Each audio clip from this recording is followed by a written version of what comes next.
This is the Mended Paths podcast with Chadwick Hayward, episode 22. Welcome to mendedpaths.com. Let's get back to bed. Hi, Path Menders. Thanks for stopping by. This week, I'm happy to be joined by certified Starch Solution counselor and trainer, author, and chef Christopher Carnrick.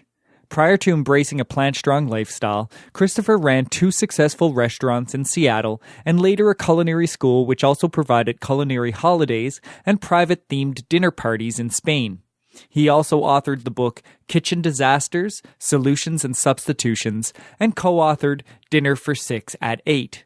He was also a regular TV personality on a variety of cooking shows airing on CBS, NBC, and Fox networks. However, in his 50s, with his health deteriorating, Christopher had to reevaluate his food choices. Luckily, he was able to mend his path and reclaim his health with a plant-strong diet. He shares his story with us today, as well as in his newest book, Confessions of a Starchivore. We also talk about his newest venture, Pirate Palms, which offers a private cottage on a 3-acre resort in Naples, Florida, and contains an amazing edible forest. Hi, Christopher. Thanks so much for joining me today. You bet, Chadwick. I'm looking forward to visiting with you. Yeah, it's a great opportunity to have you on the show. Thank you. So right now, you just started a new venture, Pirate Palms. We did, yeah, just in December. Yeah, and so it offers accommodations in beautiful Florida as well as plant-centered meals, but we'll kind of work our way back to that because you're a chef by training and you weren't providing plant-centric meals for most of your time as a chef. Is that correct? No, you're absolutely correct, Chadwick. I did not, and we had 2 cookbooks that were out, and they were not plant-centered, and the TV demonstrations were not plant-centered, so nothing was I was not plant-centered whatsoever. So what led you to that route? Because usually people have some sort of reason to shy away from the culturally inbred way of eating that people have. Well, I think there are a lot of people that are like me, which is they've struggled their entire lives with weight. And a lot of guys won't admit it, but it's true. They do struggle with it. In my book, Confessions of a Starchivore, I talk about being a kid just at trying on clothes. And the sales clerk would look and kind of shake her head and say, nope, we got to go to a husky. And just to let you know, husky, that's a size, that's just a nice way of saying fat. And so at the age of 9, I'd been on a diet, and a lot of people have been on a diet, but, I had all the justifications. It's in my DNA. It's just how my family is. Hey, I enjoy eating. I'm funny when I eat. When I'm fat, I'm funny. I wouldn't be funny thin. People like me fat. They're used to, I have big bones. All of that. And what happened was I had kind of this major event in my life that made me decide I needed to make a big change if I wanted to make things better. Okay, so what kind of event happened for you? I was in Spain, and I had Casa Sevadillas, which we provided themed dinner parties for people, and I went in for a checkup. I figured everything's okay, but saw an American doctor, and she examined me and said, you do know that you're obese, which nobody had actually had the nerve to look me in the eye and say that. They would say, well, you could lose a couple of pounds. That's usually what they would say. She said, you're obese and your blood pressure is extremely high, and your cholesterol for your age, you're almost at 200. She said, you really need to make some changes. And I walked out with holding a prescription for blood pressure medication and just was kind of bewildered and went and started taking blood pressure medication and, watching what I ate, which when people say I'm going to watch what I eat, I'm going to eat better. I was one of those that would be that, I'm not going to eat breakfast and I'll have a healthy lunch, but I'll just eat anything for dinner because that's my trade. I have to eat the leftovers. I have to try their food, things like that. And with blood pressure medication, one of the things that a lot of men won't talk about is one of the side effects is ED, or erectile dysfunction. Yeah. Because there's no pressure, and there are times that we need pressure in order to make everything function. And of course, the medical world has a pill for that too. And so I had gone back to the doctor saying, I don't think I'm ready to experience ED at my age. And she said, well, here's a blue pill. And so I took that, and I had a very, very bad reaction to the blue pill. And so this was you were in your mid-50s at this point in time? I was, yes. It was, mid-50s. And the blue pill caused a rupture of an artery. So during the middle of sex, I had copious amounts of blood coming out from my penis, which kind of destroys the mood. And and after that healed up, and when that happens, you're supposed to wait 3 months before you have sex again. But they assured me, it was just a fluke. It probably won't happen again. And it happened a second time, and it happened a third time. And if you're wondering, Chadwick, what'd you go and do it a third time for? It's because all the medical people were telling me, oh no, it shouldn't do that. But it did 3 times. And that's when I was on the internet looking for, there have to be other people who have had this happen. And through my search, I happened to stumble across a website about Dr. John McDougall in Santa Rosa, California. And he had written an article about erectile dysfunction and diet and things like that. And I wrote him directly. I sent him an email and told him what all happened. And his response back was, well, if you ate the way how I advocate, you probably wouldn't need medication and you'd lose some weight. And you could do that in 10 days. And I actually got angry because I have spent, and if you look in the book, Confessions of a Starchivore, I go through every single diet I've ever been on, from Atkins to the Zone, A to Z. And I've had enough of people telling me, especially skinny people, telling me what I need to eat to lose weight. And I told John, I said, you know what? I'm going to follow your diet exactly. And I said, but I want to let you know, I do demonstrations on CBS, NBC, and FOX. And if it doesn't work, I'm going to make sure people know it doesn't work.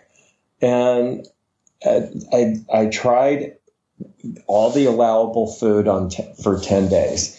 And you're supposed to just eat until you're not hungry. But I went overboard because down inside, I really wanted to prove him wrong.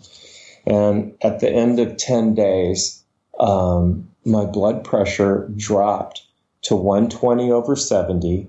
I only lost like 3 pounds in those 10 days, but I didn't deserve those 10 pounds because I was eating a lot. But my blood pressure dropped to normal, and they were able to take me off of the medication. And the reason why I think that's significant is most people will say, well, if you're as heavy as you are, Christopher, then that's why you have high blood pressure.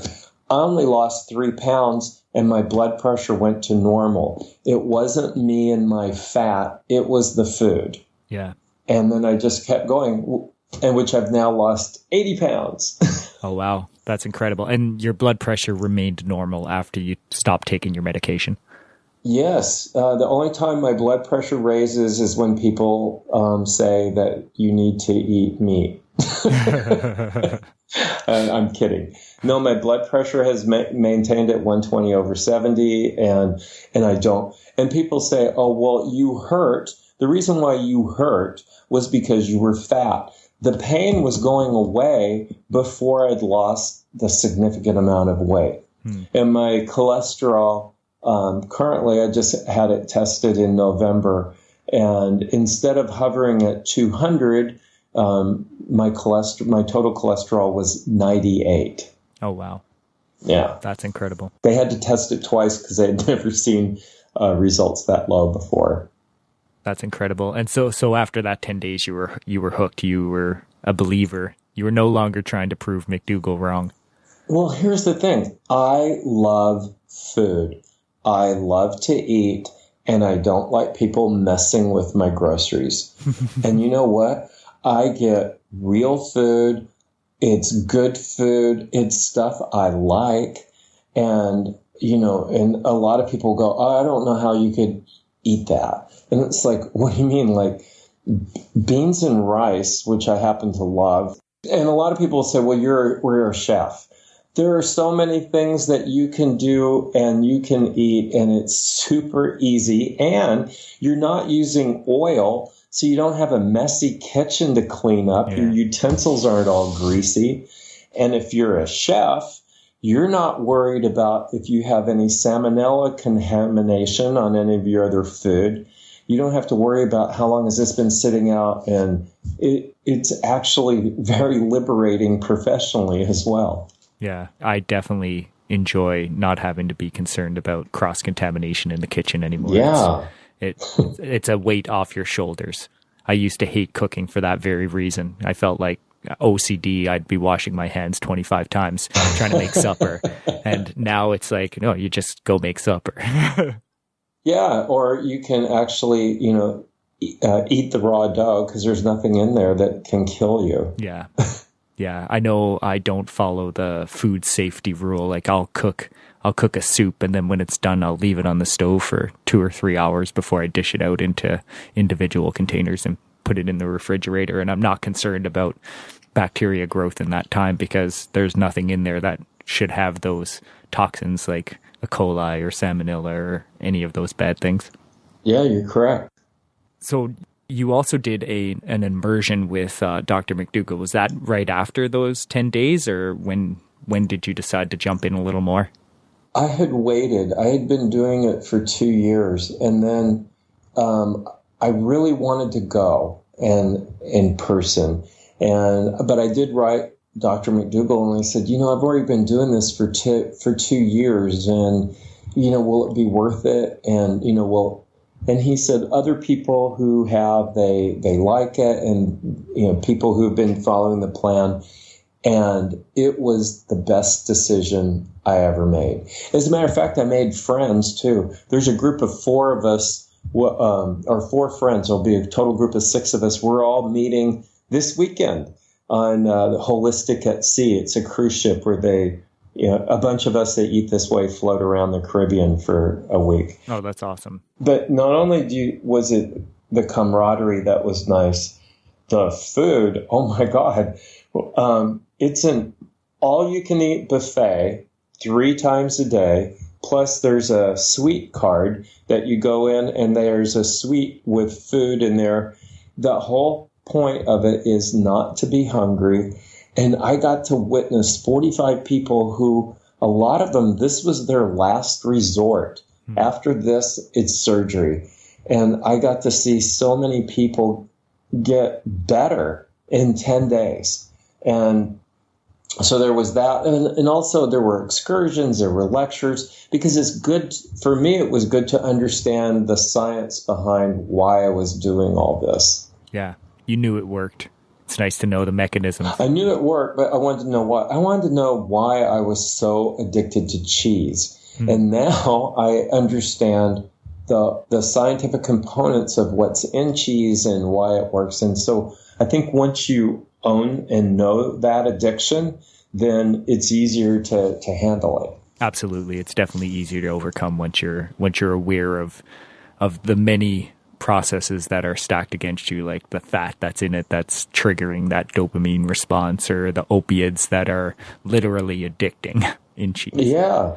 So you're also a certified starch solution counselor and trainer. Do you want to tell us a little bit about that? So the reason why I did that is because I started in Spain doing lectures in clinics, gyms, yoga centers, telling them about a plant-centered diet. And what's interesting is in Spain, the clinic, that was my goal, was to be, to me, it was like, if you could get to a clinic, I mean, that would be great.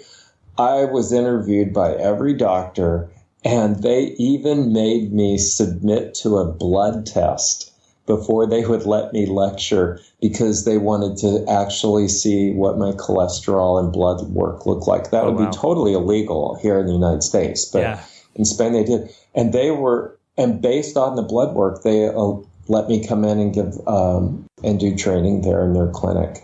That's awesome. That blows me away a little bit. Talk about putting that on your resume. Yeah, exactly.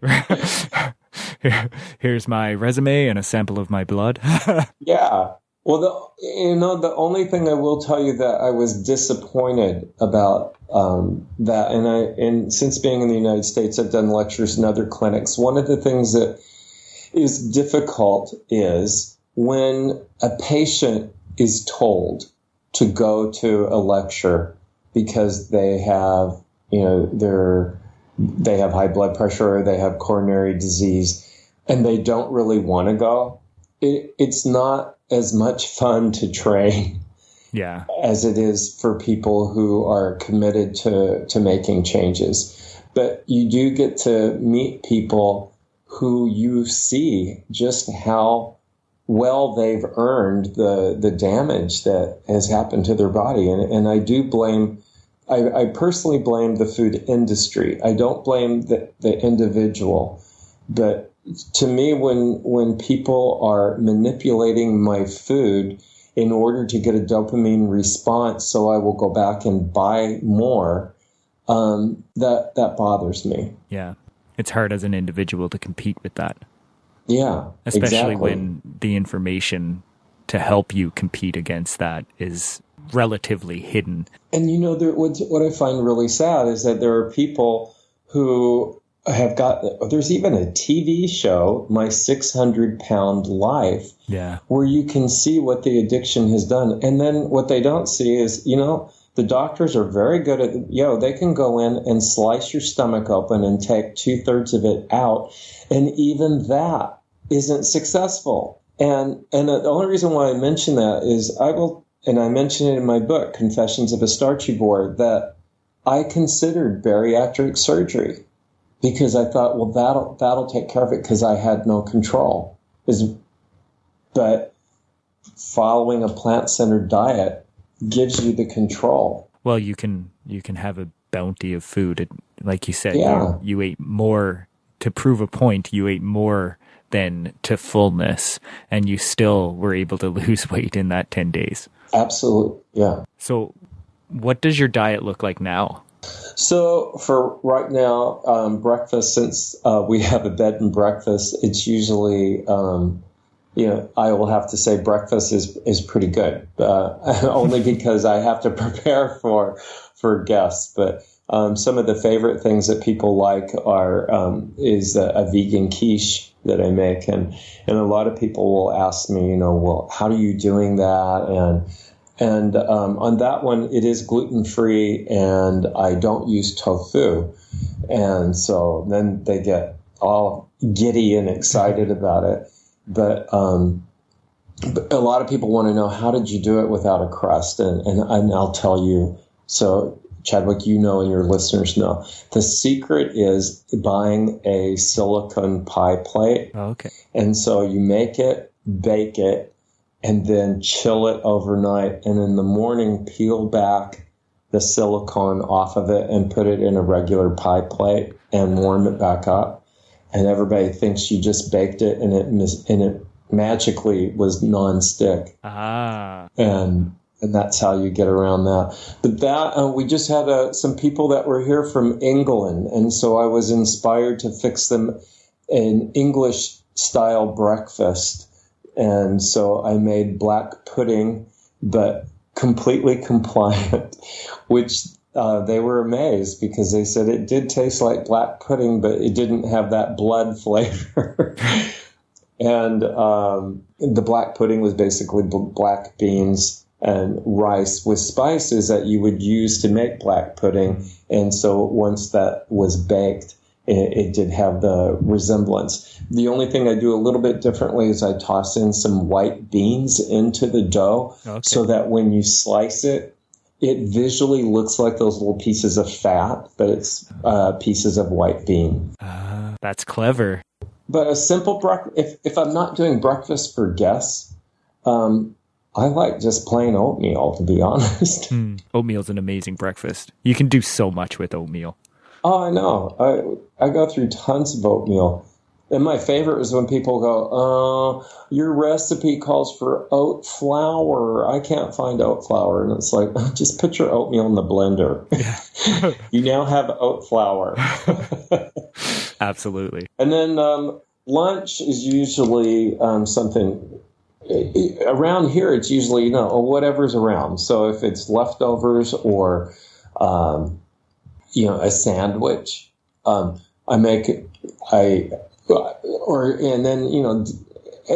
struggle because the reason why I'm hemming and hawing is what I eat for myself tends to be fairly simple. But when I have guests, then it's not simple. So like, we have a dinner called BFD, which is burgers, fries, and dogs. Okay. And so I make hot dogs that people think are hot dogs, but they're actually made out of carrots. Oh, yeah. And the secret to that, just to let you know, is you'll find those recipes online and they'll tell you to marinate the carrots. Don't do that. Boil them in the marinade for 7 minutes.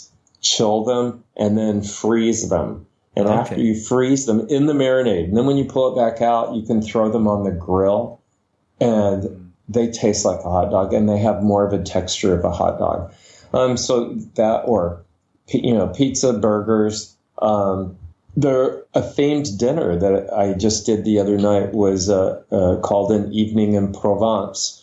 That was plant-centered, no oil. And that started with a mock liver mousse with so when you look at it, it looks like chicken liver mousse with aspic and truffles. But actually what it is, it's a mock liver pate that's actually made out of lentils, if you can believe that. And the secret to the pate is a reduction of a strong sherry. And so when you stir that in, because the reality is, Chadwick, we don't crave amino acids from meat. What we crave are the flavorings that we put on meat. Yeah. We crave the salt. We crave the fat. So you can reproduce almost anything without meat, just using the flavoring principles that make that dish the appropriate dish. And then the aspic was just vegetable broth with agar. And I used real truffles. So you have that. Oh, that's awesome. Then, a beautiful salad. And here at Pirate Palms, we we have a hydroponic tower where we grow all of our greens. And then also we have one whole acre that's just fruits and vegetables. And so we harvest that. And then dinner, the main course was champignon bourguignon. And people all think, that's terribly hard. And it's not. All you do is you get a slow cooker and you put in pearl onions and mushrooms and carrots, and then open a bottle of red wine and dump the entire bottle less one glass, because the one glass is for you. And then you add some vegetable broth and thyme and pepper, and set it and turn it on, and then like in 6 hours, go over and stir it and add some brown rice flour to it until it's thickened to the consistency you want, and serve that on brown rice. And people roll around on the floor frothing at the mouth how wonderful it is, and how did you do this? It must be really hard. And it's not. And again, because we're not using oil, your house doesn't stink, and it's easy to clean up. And it's not clogging your arteries. Yeah, what's with that? People are like, oh my God, don't put that down. Don't put the bacon grease down the sink. Don't put it down the sink. Yeah. But they'll put it down their throat. It's ironic, is it not? It is. You don't want to pay a plumber to come and snake out your drain, but you're okay with paying a doctor to snake out your artery. Yeah, it's amazing. It is. So a lot of when you're preparing food for guests, you're using traditional type of meals and you're veganizing it essentially. Well, whole food basing it. I'm whole food basing it, and I'll tell you why I don't use the word vegan. And that's because I've had vegans stand up and yell at me at presentations because I was wearing leather shoes. And the thing is that, no, I don't eat any animals. I will say that. My message out to vegans is, you guys, if we all can get on the same train, I mean, we play the same game, just different uniforms. Yeah. Your cause is going to be satisfied. Our cause is going to be satisfied. So let's work together, not against each other. But yes, I will confess I have used honey. And I am eating this way for health reasons. And I think that if we can get more people to do that, then the animal kingdom will be very happy, and so will the ethical vegans. But I do use plant-centered for that reason. Yeah, I prefer that term as well, and for the exact reason. Well, and also there's some really, Oreo cookies are vegan. Yeah. And they're not healthy. And, there are a lot of fat vegans, that we've seen. And, potato chips and all that are not healthy. But anyway, so yeah, I do plant-centerize it, but I know what you mean by veganize it. Yeah. And the reason why I do that is a lot of people have told me, oh, I could never eat the way you do because I don't want to give up something. And they'll fill in the blank. And I'm here to tell you, I have given up, as far as flavor, I have given up nothing. I have all those flavors that I love. I love barbecue. I barbecue a lot of different things. I barbecue portobello mushrooms. You can actually make a Korean short rib out of portobello mushrooms that are incredible. I mean, you can have any flavor that you want. And when people say, don't you miss anything? I will say it took 21 days or 3 weeks just to get in the habit. And once you're in the habit of I eat this and not this, then it's very simple. And you just think differently. You learn that to not freak out on sauteing with vegetable broth instead of using oil. And it just becomes very easy. Yeah, it's really not substantial changes necessarily to achieve similar outcomes in the kitchen anyway. Yeah, no, I agree. So you touched on your villa, let's call it, at Pirate Palms a little bit. Do you want to tell us a little bit more about that and where people can find it? You bet. We're in Naples, Florida. And actually, if you go to www.piratepalms.com, we're also on Airbnb. And so people can, and Happy Cow. I don't know if you know about Happy Cow? Happy Cow, it highlights different restaurants, right? Vegan restaurants, I think. It's vegan restaurants. I happen to be the ambassador for Naples, Florida for Happy Cow. Oh, that's awesome. So what happens is we have accommodations for 4 people. It's a chalet, which is 2 bedroom, 1 bathroom, a fully fitted kitchen, dining room, a screened-in terrace, and then an outdoor terrace, and then this tropical pathway that you go through and you pass orchids and bananas and things, and then you go to the main part of the house, which has a screened-in, solar-heated swimming pool. Oh, wow. And that's where we do breakfast every morning. And then after people have breakfast, a lot of times people will take a cup of tea and they will go and take a walk into the back acre, which is an edible forest that was designed by Erica Clough of Florida Edible Landscaping. So it's all landscaped, but everything back there is edible. So, what looks like really pretty grasses with flowers are actually a form of garlic chives. There's, jackfruit, mangoes. I mean, every imaginable kind of tropical fruit. I use a lot of jackfruit for green jackfruit for substituting some meat dishes for people.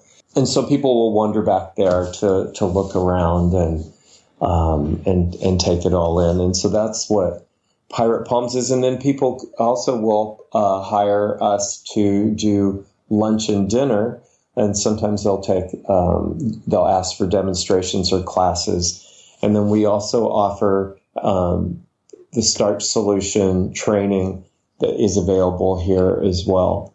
And that's what Pirate Palms is. That sounds absolutely incredible. You have to come visit. Yeah, absolutely. But let me get this straight. You can pick fresh bananas? Is that what you're saying? Yeah, when they're in season. I know. I'm not laughing at you because it was a big deal for me too. Yeah, it was that's like, oh my God, bananas grow on a plant and not at the store. Yeah, I literally go through like 15 to 20 pounds of bananas a week. I'm a banana freak. I got to tell you, there's this place over here called Goin' Bananas, and if anybody's ever in Homestead, Florida, which is in between here and Miami, this guy he and his wife happen to be plant-centered, which I didn't know until we got there. But when you walk in, there's these piles of all these different bananas for you to try. And you try all the bananas and decide which ones you like. And then they take you out to to see where they're growing. And then they take you and you can buy the bananas. So we have all these different varieties of bananas. But what's great is being able to actually eat them and go, you know what? Not all bananas taste the same. Some of them taste like an apple. Some of them are red.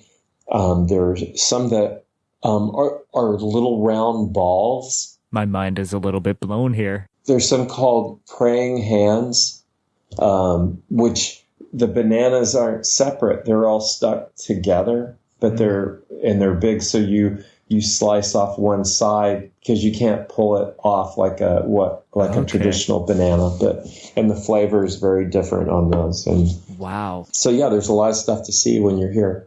And plus you can take a swamp buggy ride. See the gators. And see the gators. We just had some people that jumped out that were from Germany. And they said, they were a little disappointed because when they very first were out there, they didn't see any alligators with the guide. And the guide said, oh, well, it's because the water's too brackish. Let me go a little bit further. And they said they went further and they said their airboat was surrounded by 20 alligators. And this is now too many alligators. Yeah, she was like, okay, but and they were afraid, like, what would happen if somebody fell or something? Yeah.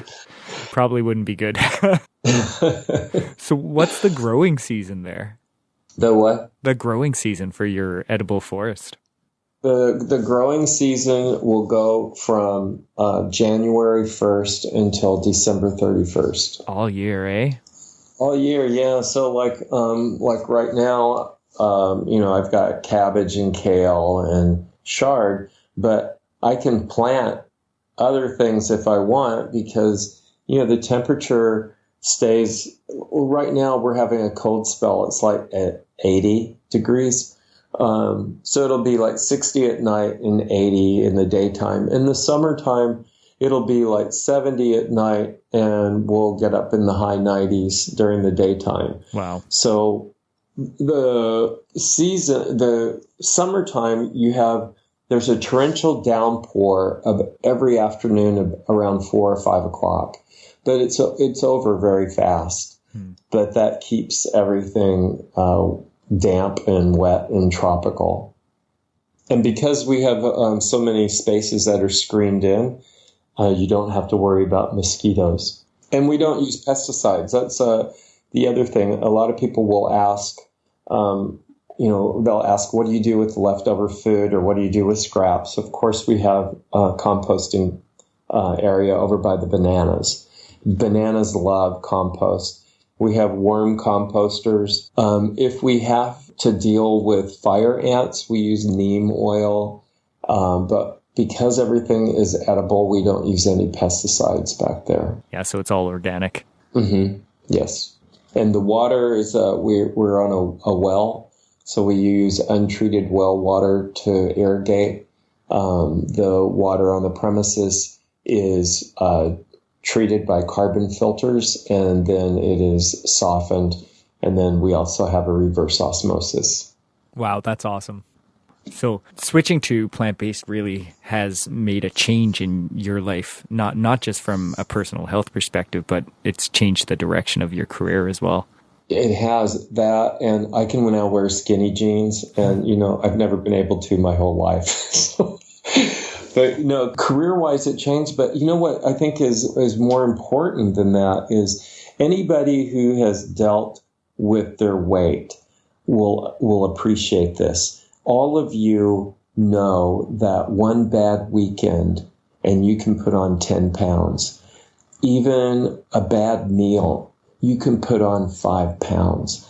But when you're doing plant-centered, it's not like that anymore. And for me, I had 3 sets of clothes before. I had my thin clothes, I had my fat clothes, and then I had this one set I called, "Oh my God, what have I done?" clothes. Which was basically, I only had Tommy Bahama shirts because, they were flowy and, but it was really hard for me to give those clothes up because I still was afraid this is all going to end and that one day I'm going to be fat again.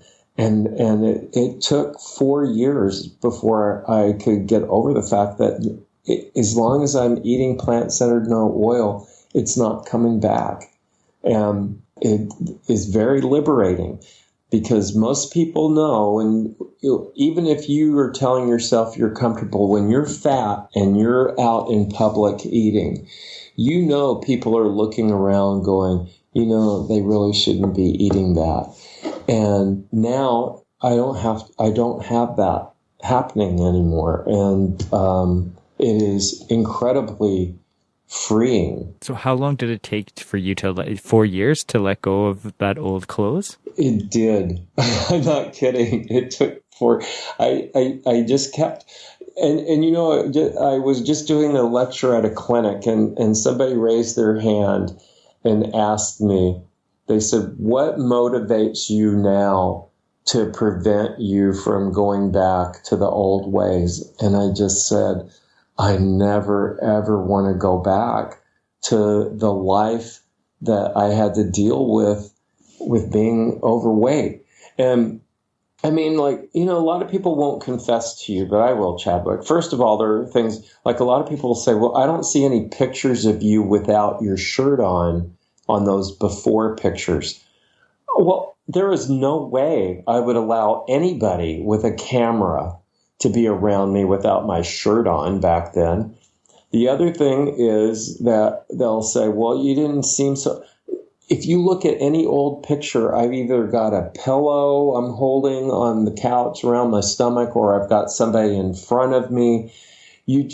You're constantly, when I weigh myself, which was something I did almost every single day, you had to put the scale at a certain place. The crack in the floor is here. You put the scale there. You ease onto it very carefully, and you don't weigh you only weigh between 10 and 12, and you can't eat before you weigh. And all of that is because if that number is a different number, it's going to ruin your whole day. And ruin how you feel about yourself.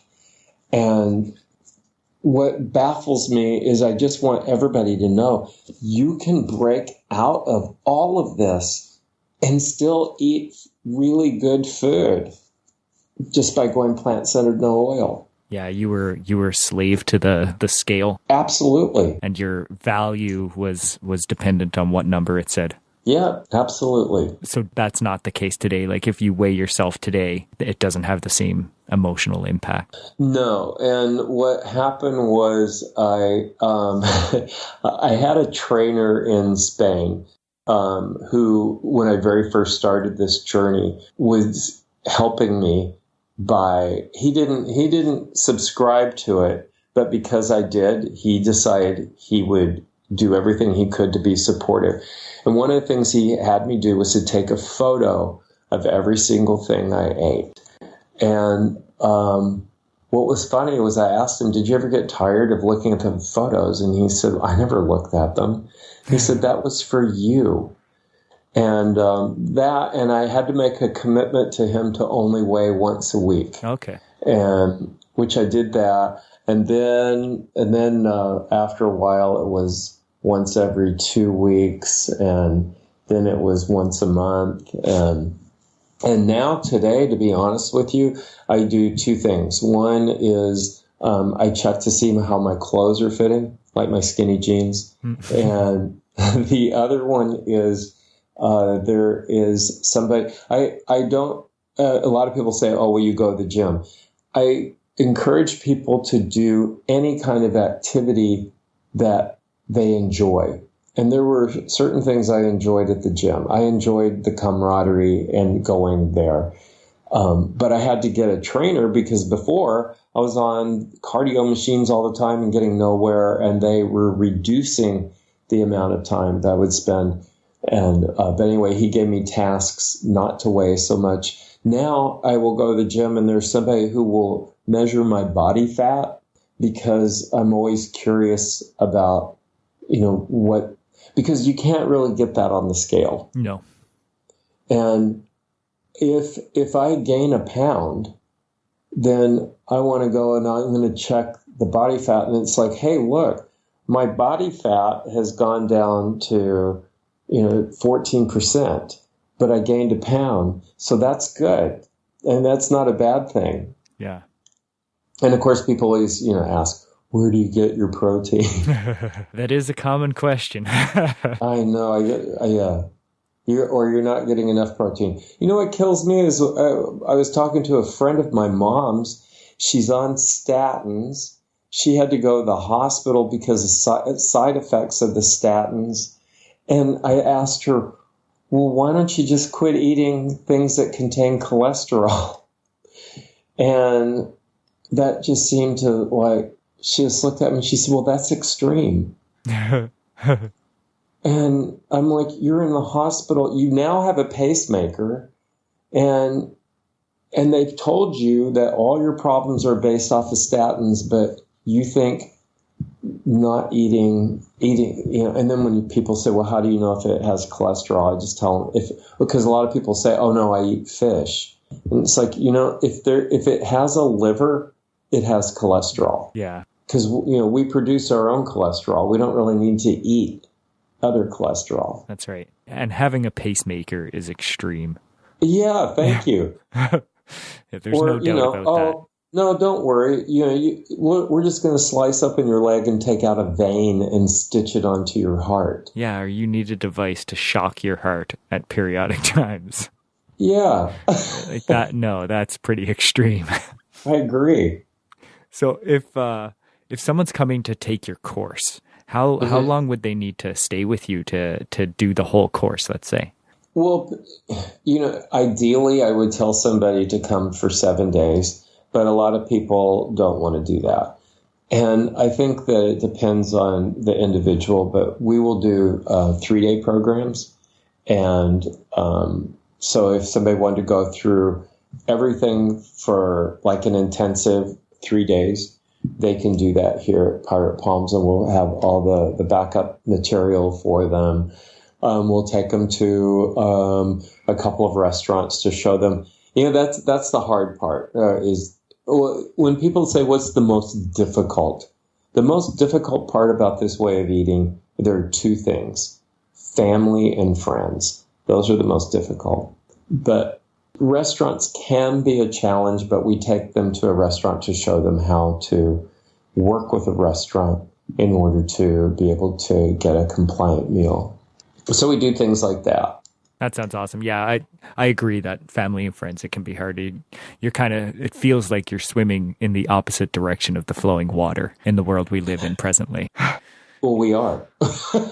And by the way, did you know that Dr. Bernard on his book, The Cheese Trap, is actually being featured on Dr. Oz? Yes, that's right. Yeah, I saw that, I think, on Facebook today. Yeah. Oh, yeah. You saw it on my page, didn't you? Was it? It might have been your page. Yeah. Maybe. I think all of us are posting it. It's like, please watch this so you understand what's happening with the cheese and what happens to you. To promote his new book. Yeah, The Cheese Trap. Yeah, he's doing a wine and cheese at Sublime in Fort Lauderdale on Friday, because on Saturday is that Holistic at Sea. Okay. Where all of us are going to float around and eat plant-centered, no-oil food. That would be incredible. Yeah. I think they do that once a year, right? They do. And, you know, I will tell you how it was. I've heard mixed reviews. Okay. So I will let you know afterwards. Yeah, that would be fantastic. I know a prior guest, Robert Cheek. He's been there a few times, and I think he's going there this March as well. So, did he like it? He said he did.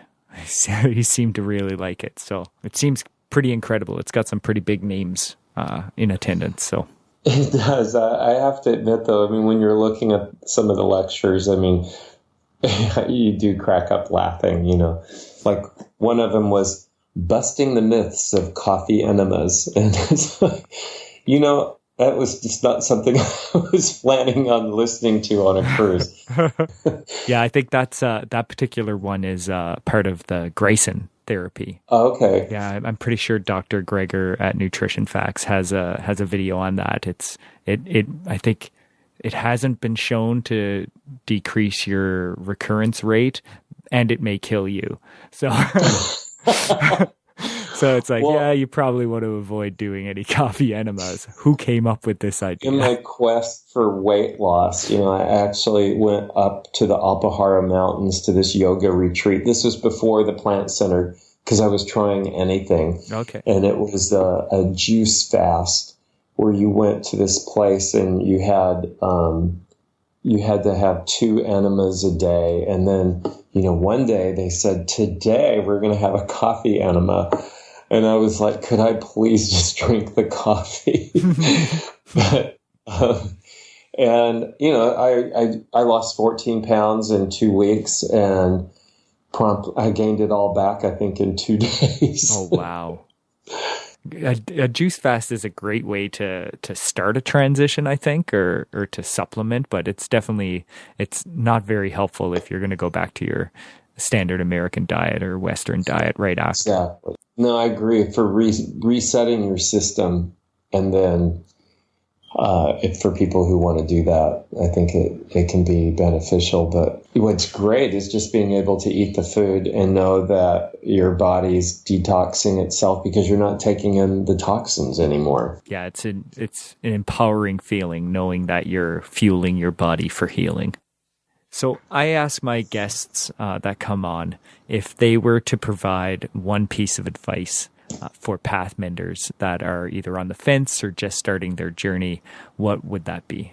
That would be, do your research and look into whole food, plant-centered diet, because we're all bombarded by so much information, and the information is there. And if you want to get healthy and feel good and you enjoy food and eating, this is the best way that you can go, and hold fast to that. And when you get your successes, hold on to those, because your family and friends are going to be saying, oh, this is crazy, you shouldn't do this. And you need to go, but look what's happening to me, and take that time for yourself and celebrate those rewards that you are going to be gaining. That's great advice. Well, thank you so much for your time, Christopher. It's been great talking to you today. Thank you, Chadwick. It was my pleasure. I can't wait to come visit you in Florida and pick some bananas fresh off the tree. Awesome. We'll send you pictures when the bananas are starting to be ripe. Oh, that would be awesome. Okay. Well, thank you so much. You bet. Take care. Bye-bye.